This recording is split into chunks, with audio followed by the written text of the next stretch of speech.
அம்புலிமாமா ராமாயணம் 46ஆம் பாகம். சுக்ரீவன் கும்பகர்ணனுடைய காதுகளையும் கன்னங்களையும் கடித்து ஒரே குதியில் ராமரிடம் சென்றுவிட்ட பிறகு கும்பகர்ணன் தேகம் முழுவதும் இரத்த ஆறுகள் ஓட ஒரு கணம் ஒரு மலையைப் போல அப்படியே நின்றுவிட்டு மீண்டும் போர் பூமிக்கே புறப்பட்டான். தன் கையில் ஆயுதம் இல்லை என்பது நினைவுக்கு வந்து அவன் ஒரு பயங்கரமான உலக்கையை வழியிலேயே எடுத்துக்கொண்டு போர்க்களத்திற்கு சென்றான். அங்கே அவன் கோப ஆவேசத்துடன் தென்பட்ட பிராணிகள் அனைத்தையும் பிடித்து தின்னத் தொடங்கினான். அவர்களில் வானரர்களுடன் சேர்த்து ராட்சதர்களும் கூட தன் வாயில் விழும் செய்தியை கும்பகர்ணன் கவனிக்கவில்லை. வானரர்கள் அவனிடம் சிக்காமல் ஓடிக்கொண்டிருக்க கும்பகர்ணன் அவர்களை பின்தொடர்ந்து துரத்தி பிடித்து ஆயிரக்கணக்கில் தின்று தீர்த்தான். இதைக் கண்டு லட்சுமணன் கும்பகர்ணனை எதிர்த்து அவன் மீது அம்புகளை எய்தான். ஆனால் அந்த அம்புகளை கும்பகர்ணன் எள்ளளவும் பொருட்படுத்தவில்லை. அவன் கையில் கிடைத்த வானரர்களை பிடித்து தின்று கொண்டே ராமரை நோக்கி போகத் தொடங்கினான். ராமர் ஒரு பயங்கரமான அஸ்திரத்தை ஏவி கும்பகர்ணனுடைய மார்பில் அடித்தார். அந்த அடியில் கும்பகர்ணனுடைய வாயிலிருந்து ஜுவாலைகள் வெளிப்பட்டன. அவன் விழுந்து விட்டான். கும்பகர்ணன் மீண்டும் எழாமல் இருக்க அவன் மீது ஏறி நிற்குமாறு லட்சுமணன் வானரர்களிடம் சொன்னான். ஆனால் கும்பகர்ணன் தன் மீது ஏறிய வானரர்களை எறும்புகளை தட்டிவிடுவது போல தட்டிவிட்டான். அதைக் கண்டு ராமர் கும்பகர்ணனை அணுகி தன் வில் நாணை ஒலித்தார். கும்பகர்ணன் எழுந்து நின்று பெரிய மலை போல ராமருக்கு எதிரே வந்தான். ராமர் அவனை பார்த்து, கும்பகர்ணா, பயப்படாதே, வா, இந்திரனை ஜெயித்தாய் போலும். நான் இந்திரன் அல்ல, ராமர். உன்னை இப்போதே ஒரு கணத்தில் கொல்லப் போகிறேன் என்றார். நானும் விராதன் அல்ல, கபந்தனும் கரனும் வாலியும் மாரீசனும் கூட அல்ல, கும்பகர்ணன். வந்துவிட்டேன், உங்கள் பிரதாபம் என்னவோ எனக்கு காட்டுங்கள். அதன் பிறகு உங்களை தின்றுவிடுகிறேன் என்றான் கும்பகர்ணன். ராமர் எய்த சாதாரண அம்புகள் கும்பகர்ணனை ஒன்றும் செய்ய முடியவில்லை. சால விருட்சங்களை துளைத்து வாலியை கொன்ற அம்புகள் கூட கும்பகர்ணன் மீது வீணாகி போயின. கையில் இருந்த உலக்கையை வட்டமாக சுழற்றிக் கொண்டே ராமருடைய அம்புகளில் சில தன் மீது படாமல் பார்த்து கொண்டான் கும்பகர்ணன்.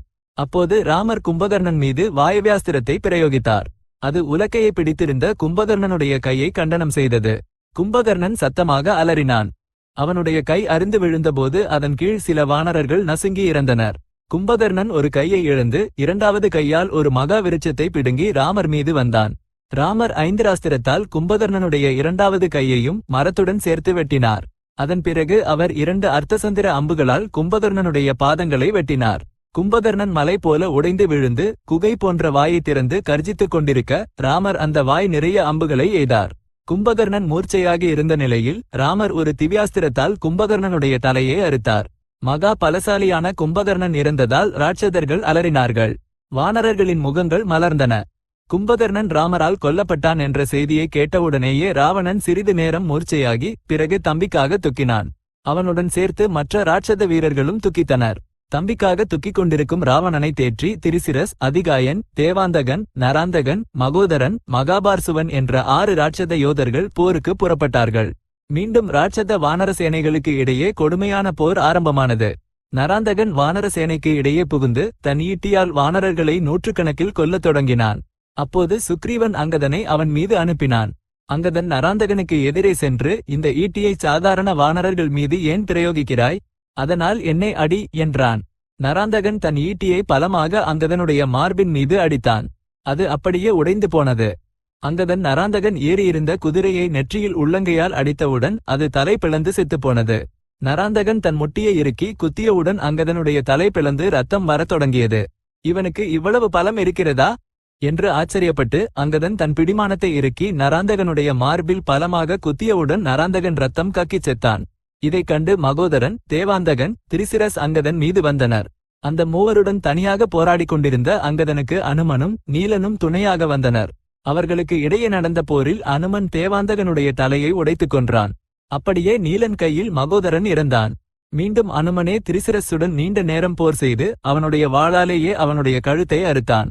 இதற்கு இடையில் ராட்சத வீரர்களில் ஒருவனான மகாபார்சுவன் பயங்கரமான உலக்கை ஒன்றை எடுத்துக்கொண்டு வானரர்கள் மீது வந்தபோது ரிஷபன் என்ற வானர வீரன் அவனுடன் மோதி அந்த உலக்கையால் அடிபட்ட போதிலும் அதே உலக்கையால் மகாபார்சுவனுடைய தலையை உடைத்தான். மகாபார்சுவனும் இறந்தவுடன் ராட்சதர்கள் ஆயுதங்களை போட்டுவிட்டு ஓடினார்கள். அப்படி ஓடும் ராட்சதர்களைக் கண்டு அதிகாயன் மிகுந்த கோபம் கொண்டு இரண்டாவது கும்பகர்ணனைப் போல வானர சேனை மீது விழுந்தான். ராமர் அதிகாயனை தொலைவிலேயே பார்த்து ஆச்சரியப்பட்டு, மலை போன்ற உருவத்துடன் வரும் இந்த வீரன் யார்? இவனுடைய விலும் கூட அசாதாரணமாக இருக்கிறது என்று விபீஷணனிடம் கேட்டார். இவன் ராவணனுக்கு தானியமாலினிடம் பிறந்த மகன் அதிகாயன். லங்கைக்கு இவனும் கூட ஒரு கோட்டை மதில் போன்றவன். பிரம்மாவை ஆராதித்து திவ்யாஸ்திரங்களை பெற்றவன். இவனுடைய விஷயத்தை உடனே தீர்க்காவிட்டால் வானர சேனையை அம்புகளால் நாசம் செய்துவிடுவான் என்று விபீஷணன் சொன்னான். இதற்கு இடையில் அதிகாயன் சிம்மநாதம் செய்து கொண்டே வானர சேனையில் நுழைந்தான். குமுதன், துவிவிதன், மைந்தன், நீலன், சரபன் ஆகியோர் ஒன்று கூடி அவனை எதிர்த்தனர். அவன் அவர்கள் அனைவரையும் எஃகு அம்புகளால் அடித்து துன்புறுத்தினான். பிறகு அவன் ராமர் இருந்த இடத்திற்கு வந்து, நான் அற்பர்களுடன் போர் செய்ய மாட்டேன், சமர்த்தன் எவனாவது இருந்தால் என்னுடன் போருக்கு வரலாம் என்றான். இந்தச் சொற்களை கேட்டு லட்சுமணன் ரோஷத்துடன் தன் வில் நாணை ஒலித்து அவனுக்கு முன்னால் வந்து நின்றான். லட்சுமணா, நீ ஒரு பாலகன், என்னுடன் போர் செய்து வீணாக பிராணனை விடாதே என்றான் அதிகாயன். உன் பிரதாபத்தை வெறும் சொற்களில் அல்லாமல் செயலில் காட்டு என்றான் லட்சுமணன். இருவரும் அம்புகளால் போரைத் தொடங்கினர். ஒருவரை ஒருவர் அம்புகளால் நோகச் செய்தனர். ஒருவருடைய அம்புகளை மற்றொருவர் வீழ்த்தினர். ஒருவர் ஏவும் அஸ்திரங்களை மற்றொருவர் பிரதிஸ்திரங்களால் தடுத்தனர். அதிகாயன் பிளக்க முடியாத கவசம் அணிந்து இருந்ததால் லட்சுமணனுடைய அம்புகள் அவனை ஒன்றும் செய்ய முடியவில்லை. இந்த செய்தியை உணர்ந்து லட்சுமணன் பிரம்மாஸ்திரத்தை பிரயோகித்து அதிகாயனுடைய தலையே அறுத்தான். 6 மகா யோதர்களான ராட்சத வீரர்கள் இறந்தார்கள் என்று கேட்டவுடனேயே ராவணன் எல்லையற்ற துக்க கடலில் மூழ்கினான். அப்போது இந்திரஜித் தன் தந்தையை பார்த்து, இந்திரஜித் உயிரோடு இருக்கும் போதே இந்த விசாரம் எதற்கு? நான் இப்போதே சென்று அந்த ராம லட்சுமணர்களை போரில் கொன்றுவிட்டு திரும்புவேன் என்றான். ராவணன் சரி என்றான். இந்திரஜித் உத்தமமான கழுதைகள் கட்டிய ரதத்தில் ஏறி போர்க்களத்திற்கு புறப்பட்டான்.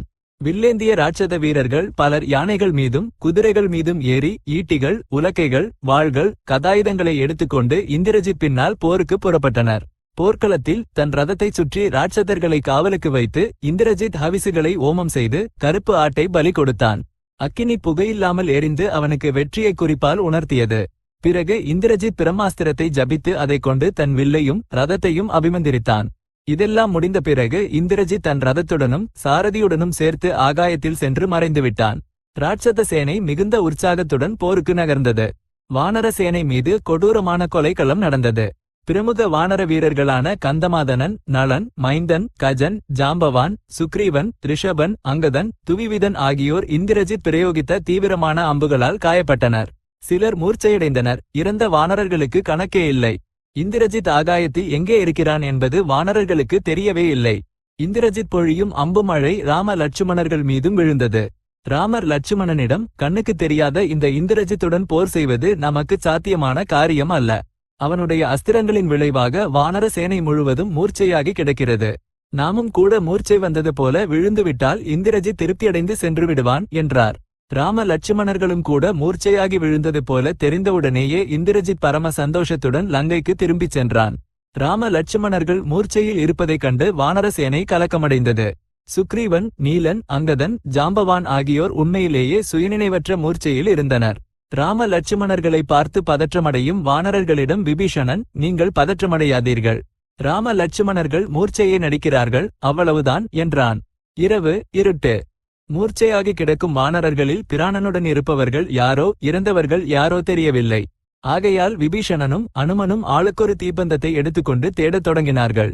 இந்திரஜித் அந்த சாயங்காலம் 5 கடிகை காலத்தில் 67 கோடி வானரர்களை வீழ்த்தினான்.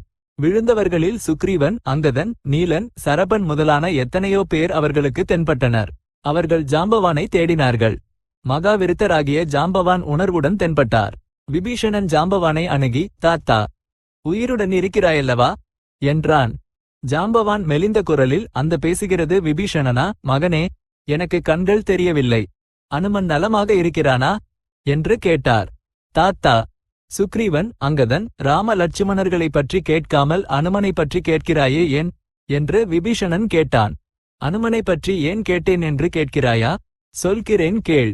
அனுமன் ஒருவன் மட்டுமிருந்து இந்த வானர சேனை எல்லாம் இறந்தாலும் அது உயிரோடு இருப்பது போலவே. அப்படி அல்லாமல் அனுமன் போய் வானர சேனை எல்லாம் உயிரோடு இருந்தபோதிலும் அது இறந்ததற்கு சமமே. மகனே, அந்த அனுமன் உயிரோடு இருக்கும் காலம் வரைதான் எங்களுக்கு வாழ்க்கையின் மீது ஆசை என்றார் ஜாம்பவான். இந்த சொற்களை கேட்டுக்கொண்டிருந்த அனுமன் எவ்வளவோ கௌரவ பண்புடன் ஜாம்பவானை அணுகி அவருடைய கால்களை பிடித்து நமஸ்காரம் செய்தான். அனுமனுடைய குரலை கேட்டவுடனேயே ஜாம்பவான் மீண்டும் உயிர் பெற்றான். மகனே அனுமா, இப்படி வா. இந்த வானரர்களை காப்பாற்றும் பாரம் இப்போது உன்னுடையதுதான். இந்த வேலை உன்னால் தவிர வேறொருவரால் முடியாது. நீ கடலை கடந்து இமயமலைக்கு செல்ல வேண்டும். அங்கே எல்லாவற்றையும் விட உயரமாக தென்படும் சிகரங்கள் ரிஷபமும் கைலாசமும் ஆகும். அந்த இரண்டுக்கும் நடுவே ஓஷதி மலை இருக்கிறது. அதன் சிகரத்தின் மீது திவ்ய ஓஷதிகள் 4 இருக்கின்றன. அவற்றின் பெயர் விசல்லயகரணி, மிருதசஞ்சீவினி, சௌவர்ணகரணி, சந்தானகரணி. அந்த 4 ஓஷதிகளையும் எடுத்துக்கொண்டு சீக்கிரமாக திரும்பி வா என்று ஜாம்பவான் அனுமனை எச்சரித்தார். அவற்றைக் கொண்டு வானரர்களை பிழைக்க வைக்கலாம் என்று அவர் கூறினார். உடனே அனுமன் அந்த இரவு வேளையில் ஒரு குதியில் மலை சிகரத்தின் மீது ஏறி உடல் பெருக்கி ராட்சதர்கள் அஞ்சும் விதமாக பெரும் கூச்சலிட்டு ஆகாயத்தில் எழும்பினான். அம்புலிமாமா ராமாயணம் 46ஆம் பாகம் சம்பூர்ணம். இப்போதைக்கு ஸ்வஸ்தி.